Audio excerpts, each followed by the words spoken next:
After this, she thought she saw two very offensive ones standing beside her, speaking between themselves. "What shall we do with this woman? For she cries out for mercy, whether awake or asleep. If she is allowed to go on like this, we shall lose her, as we have lost her husband. Therefore, we must, by one way or another, seek to distract her from the thoughts of what shall happen in the hereafter, or else all the world cannot prevent her from becoming a pilgrim." She awoke in a great sweat with trembling, but after a while she drifted off to sleep again, and while asleep she thought she saw Christian, her husband, in a place of bliss among many immortals, with a harp in his hand, standing and playing upon it before the one who sat on a throne. In her dream, her husband bowed his head with his face to the pavement that rested under his prince's feet, saying, "I heartily thank my Lord and King for bringing me into this place." Then a company of those who stood round about them shouted and strummed their harps, but no man living could tell what they said, except for Christian and his companions. The next morning, when she was up and had prayed to God, she talked with the children for a while, until someone knocked hard at the door. She called out, "If you come in God's name, come in." So the man at the door said, "Amen," and opened the door. He greeted her with, "Peace be to this house." When he finished saying this, he looked directly at Christiana and said, "Christiana, do you know why I have come?" Christiana blushed and trembled, and her heart began to grow warm with desires to know where he had come from and what his errand to her might be. He said to her, "My name is Secret. I dwell with those on high. Where I dwell, it is talked of that you have a desire to go there. There is also another report that says you are aware of the evil you have formerly committed against your husband in hardening your heart against his way, and in keeping these children in their ignorance. Christiana, the Merciful One has sent me to tell you that he is a God ready to forgive, and that he takes delight in increasing in number the pardon of offenses.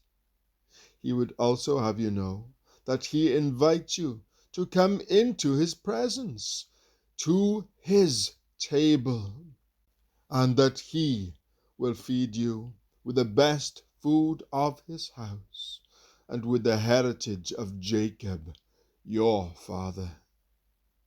There is Christian, your husband, who with a great number of companions has beheld that face which ministers life to those who look upon his face. And they will all be glad when they hear the sound of your feet step over your father's threshold."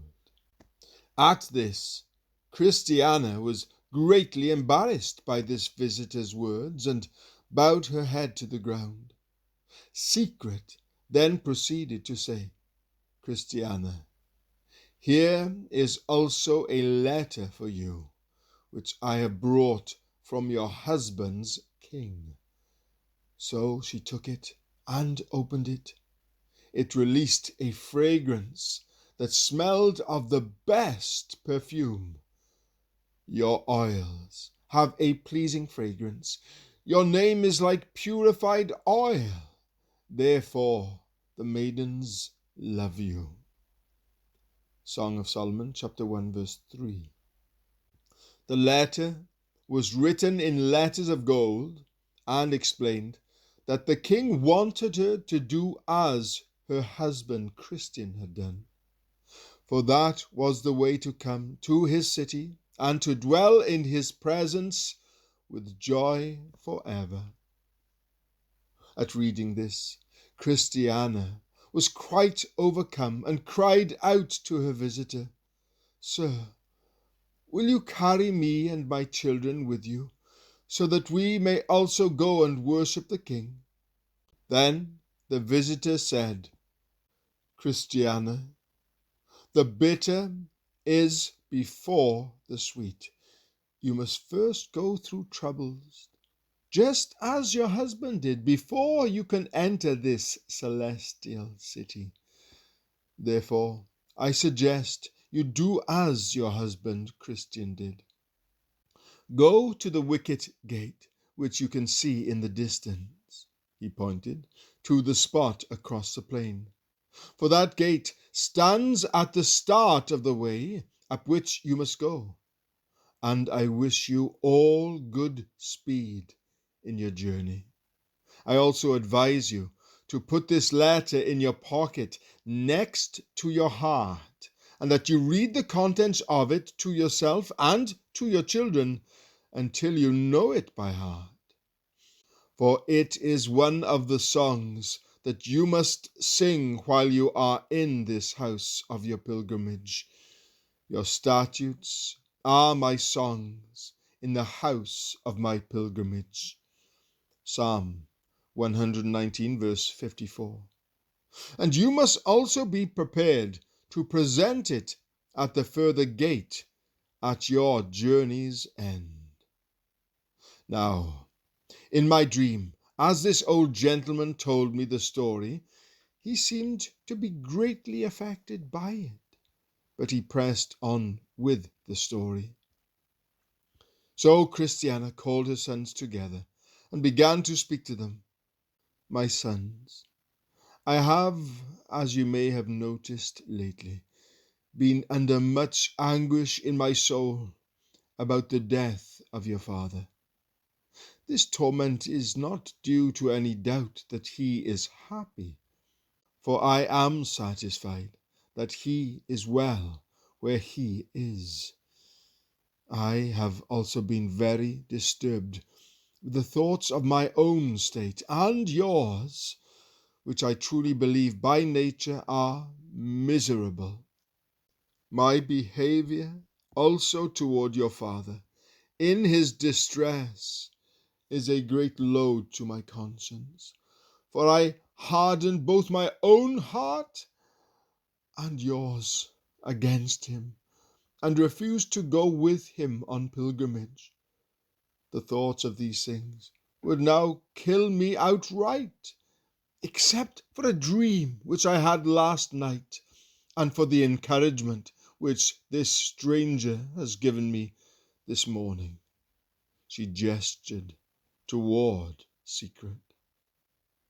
"Come, my children, let us pack up and go to the gate that leads to the celestial country, so that we may see your father and be with him and his companions in peace, according to the laws of that land." Her children burst into tears of joy that their mother's heart was so inclined. So their visitor bid them farewell, and together the family made preparations to set out for their journey. When they were almost ready to leave, two of the women who were Christiana's neighbors came up to her house and knocked at the door. When Christiana opened the door, she said to the two women, "If you come in God's name, come in." These words stunned the women, for they were not used to this kind of language, and certainly didn't expect it to drop from the lips of Christiana. Yet they came inside, and to their surprise, they found the good woman preparing to depart from her house.